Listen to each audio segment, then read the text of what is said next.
बोलो गुरुदेव भगवान की जय। प्यारे कृष्ण कन्हैया लाल की जय।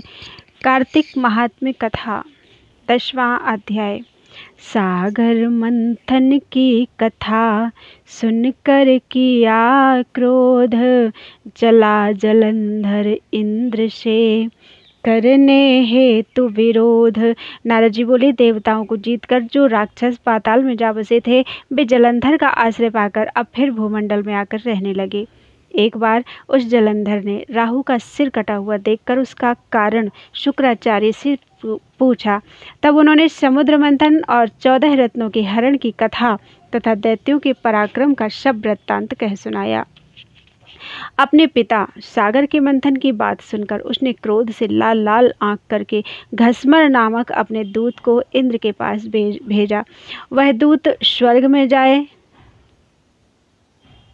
इंद्र से बोला, सागर के पुत्र जलंधर ने अपना दूत बनाकर मुझे भेजा है। उसने कहा है कि तुमने मेरे पिता को कैसे मथा और वहां से निकले हुए रत्नों को जो तुम ले आए हो उन्हें दे दो। इस प्रकार दूत का वचन सुनकर विस्मित होकर भय और रोष से इंद्र घसमर से कहने लगा, हे दूत, हमने सागर का मंथन इसलिए किया था कि पहले मेरे से डरे हुए पर्वत सागर ने अपनी कुक्षी में छिपा लिए थे और बहुत से और दैत्यों की उसने रक्षा की थी। इससे मैंने भी उसके रत्न हर लिए। सागर का पुत्र शंखासुर भी देवताओं से बैर करता था, वह भी समुद्र के भीतर छिप गया। उसको मेरे छोटे भाई ने निहत किया। अब तुम जाओ और समुद्र मथने का कारण जलंधर से कहो। वह दूत इंद्रलोक से विदा होकर पृथ्वी पर आया और सब वृत्तांत जलंधर से कहा।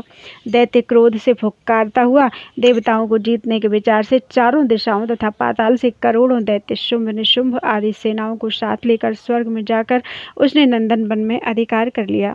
देवता भी अस्त्र शस्त्रों सहित अमरावती से बाहर निकले और तब वहां घोर युद्ध हुआ। मूसल, परिघ, बाण, गदा, बर्छी, फरसा आदि शस्त्रों से वे एक दूसरे को मारने लगे। दोनों तरफ के हाथी, घोड़ा सवार आदि मरने से वहां रुधिर की धारा बहने लगी।